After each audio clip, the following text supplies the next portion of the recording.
Hello बच्चों, आप सभी का स्वागत है आपका अपने YouTube चैनल कंपोस्टर पर। तो इस वीडियो में देखने जा रहे हैं क्लास 10th के सब्जेक्ट सामाजिक विज्ञान की बुक आपकी कौन सी, जियोग्राफी भूगोल के चैप्टर नंबर 3 जिसका नाम है जल संसाधन। तो इस चैप्टर में बच्चों आपके जो प्रीवियस बोर्ड में अभी तक क्वेश्चन पूछे जा चुके हैं वो, और जो कि आपके आने वाले बोर्ड एग्जाम में मोस्ट इंपोर्टेंट क्वेश्चन रहने वाले वो डिस्कस करेंगे इसी वीडियो में। तो देर न कर तो ले आओ सीधा आपको क्वेश्चन पर। यहाँ पे जैसे कि आप देख पा रहे हैं चैप्टर 3 जिसका नाम है जल संसाधन। सबसे पहले आपके जो एमसीक्यू टाइप क्वेश्चन पूछे जाते हैं इस चैप्टर से, आपके 1 से 2 एमसीक्यू टाइप क्वेश्चन एग्जाम में आने ही आने हैं और कंफर्म है। तो चलते हैं सीधा क्वेश्चन नंबर फर्स्ट पर, जो कि आपका एमसीक्यू टाइप क्वेश्चन है। तो पहला आप देख रहे हैं, जल के नवीकरण और पुनर्भरण को सुनिश्चित करने वाला प्रक्रम क्या कहलाता है या क्या कहते हैं। तो क्वेश्चन नंबर फर्स्ट जैसे कि देख पा रहे हैं यहाँ पे 4 ऑप्शन दिए हैं, तो इसका जो राइट आंसर हो जाएगा वो हो जाएगा डी, यानी जलीय चक्र कहते हैं।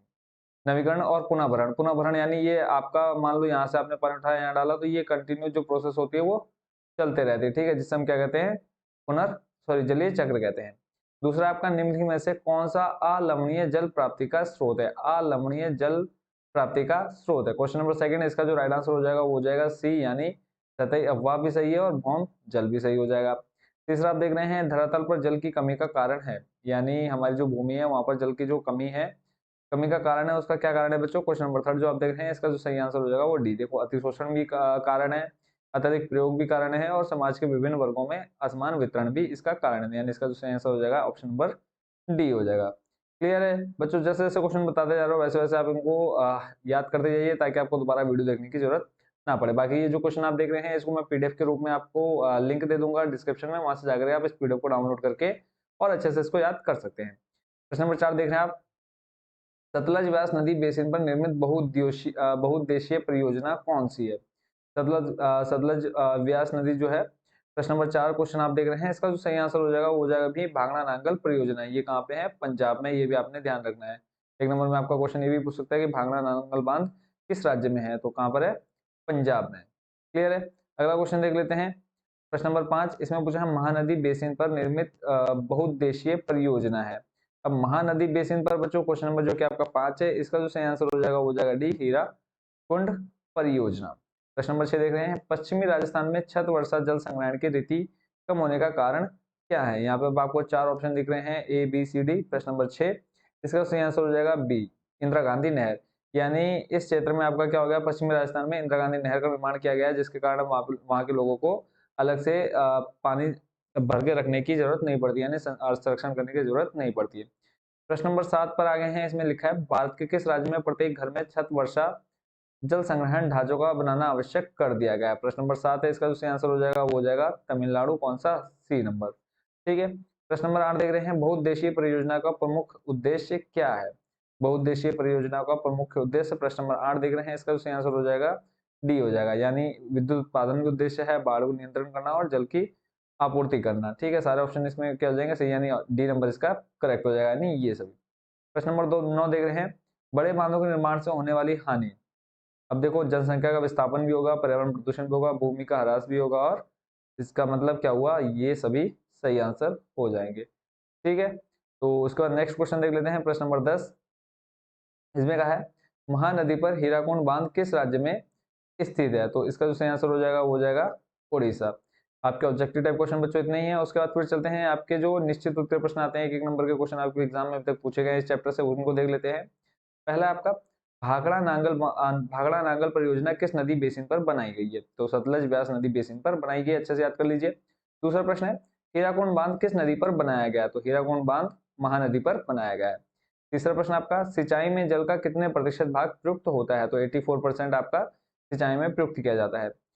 उसके बाद नेक्स्ट जो प्रश्न नंबर 4 देख रहे हैं आप, इसमें पूछा है, उत्तर प्रदेश की पूर्वी यमुना नहर का निर्माण कब किया गया, तो 1882 में इसका निर्माण किया गया। ठीक है, अब चलते हैं नेक्स्ट पेज पर। अब आपका मोस्ट इंपोर्टेंट क्वेश्चन बच्चों, जो कि आपके 3-3 नंबर या 4-4 नंबर में अभी तक आपके एग्जाम में पूछा गया है, तो यहाँ पे क्वेश्चन आप पढ़ रहे हैं, जल दुर्लभता क्या है और इसके मुख्य कारण क्या है।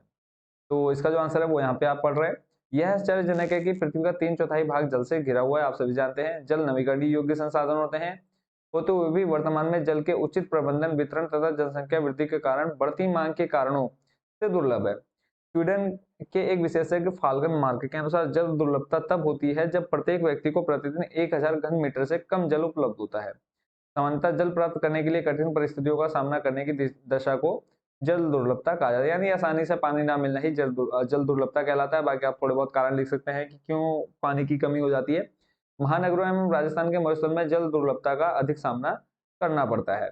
क्लियर हो गया? इस क्वेश्चन का आप आंसर अच्छे से लिख पाएंगे। अब चलते हैं नेक्स्ट और शायद लास्ट क्वेश्चन है इस चैप्टर का बच्चों, जो कि आपका इंपॉर्टेंट है। ठीक है, देखो हर चैप्टर से आपके 2 से 3 क्वेश्चन ही इंपॉर्टेंट होते हैं और सारे क्वेश्चन मैं आपको चैप्टर वाइज बता रहा हूँ, चाहे वो एसएसटी का हो, चाहे आपके साइंस हो, हिंदी हो, गणित हो, विज्ञान हो, सारे सब्जेक्ट के आपको chapter wise most important question दे रहा हूँ। और हर साल बच्चों में आप लोगों की बोर्ड एग्जाम की तैयारी ऐसे ही कराता हूँ, रिजल्ट भी बहुत अच्छा रहता है बच्चों का। प्रश्न नंबर दूसरा देखा है, वर्षा जल संग्रहण किसे कहते हैं, जल दुर्लभता में यह कैसे उपयोगी है। ठीक हो गया। उसी के बाद आपका ये क्वेश्चन देखो 2018, 10, 16, 14 में ये क्वेश्चन आपका अभी तक पूछा गया है। वर्षा जल संग्रहण से कोई भी क्वेश्चन आएगा, आपने आंसर ये लिख करके आना है। तो पढ़ लेते हैं पहले इसमें। वर्षा जल संग्रहण व्यापक रूप से सामाजिक, आर्थिक और पारिस्थितिक स्तर पर उपयोगी है। प्राचीन भारत में उत्कृष्ट जलीय निर्माण के साथ साथ जल संग्रहण ढांचे भी पाए जाते थे। लोगों को वर्षा पद्धति और मृदा के गुणों के बारे में गहरा ज्ञान था। पहाड़ी और पर्वतीय क्षेत्रों में लोगों ने गुल अथवा कुल, पश्चिमी हिमालय जैसे वाहिकाएं, नदी की धारा का रास्ता बदलकर खेतों में सिंचाई के लिए बनाई है। पश्चिम भारत विशेषकर राजस्थान में पीने का जल एकत्रित करने के लिए छत वर्षा जल संग्रहण का आम तरीका, यानी पानी को इकट्ठा किया जाता है। बट अभी वहां पे क्या है, जो आप लोगों का एक इंदिरा नहर बना दी गई है, जिसके कारण इसमें प्रॉब्लम नहीं आती है लोगों को। आगे देख लेते हैं।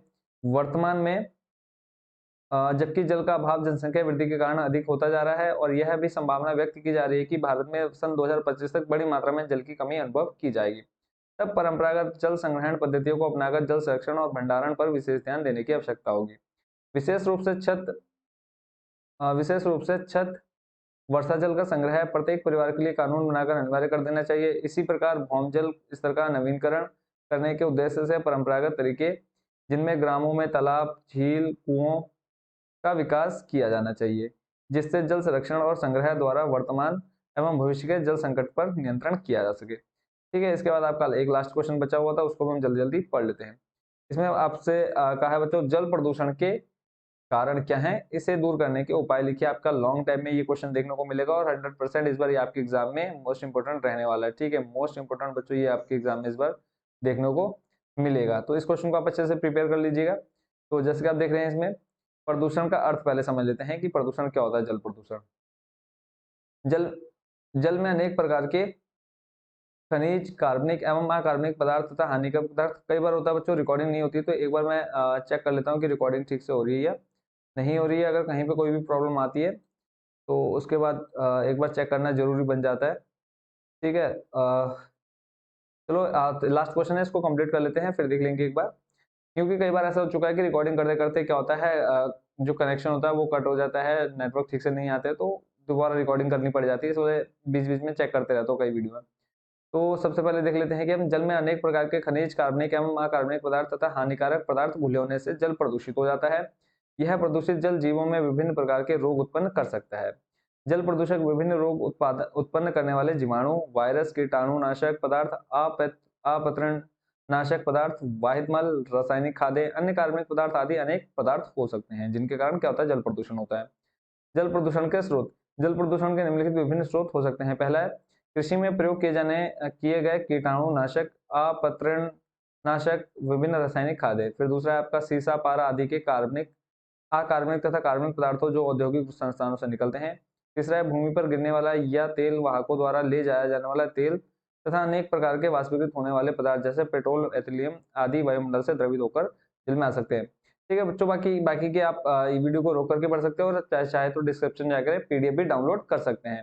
यहाँ पे मैं आपको पूरा दिखा दे रहा हूँ। ठीक है, ताकि आप जो बच्चे पीडीएफ डाउनलोड नहीं करना चाहते, जिनको नहीं पता, तो वो यहीं से ताकि पढ़ पाए।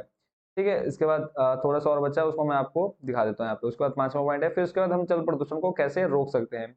तो पहला आपका कूड़ा करकट, सड़े गले पदार्थ एवं मलमूत्र को शहर से बाहर गड्ढा खोदकर दबा देना चाहिए। सीवर का जल पहले नगर से बाहर ले जाकर दोष रहित करना चाहिए, बाद में इसे नदियों में छोड़ना चाहिए। तो टोटल आप यहाँ पे 10 पॉइंट देख रहे हैं, तो 10 आप वीडियो को रोक करके भी इनको आप अच्छे से याद कर सकते हैं। तो इसी के साथ बच्चों चैप्टर आपके कौन सा अभी आपने चैप्टर देखा बच्चों, चैप्टर नंबर 3। इस चैप्टर के बच्चों आपका सारे मोस्ट इंपोर्टेंट क्वेश्चन हो चुके हैं कंप्लीट। इसके अलावा अगर आपका कोई भी क्वेश्चन आपको समझ में नहीं आया तो जरूर आप कमेंट बॉक्स में बता सकते हैं। ठीक है, कोई भी क्वेश्चन जो आपको समझना हो या कोई भी क्लियर आपका क्वेश्चन जो नहीं हुआ है तो आप जरूर पूछ सकते हैं। कहाँ पर? सिंपल सा एक कमेंट डाल करके इसी वीडियो के लास्ट में। ठीक है, इसके अलावा बच्चों आपके लगभग सारे सब्जेक्ट मैं आपके प्रिपेयर करा रहा हूँ। किसी भी चैप्टर में कोई भी प्रॉब्लम आती है तो आप जरूर कमेंट बॉक्स में बताइए। बाकी आप सभी को बेस्ट विशेस आपके बोर्ड एग्जाम के लिए। अच्छे से मेहनत करते रहिए, बाकी एग्जाम तक आपके साथ हूँ। तो मिलते हैं बच्चों नेक्स्ट वीडियो में चैप्टर नंबर 4 के साथ। Thank you so much watching for this video.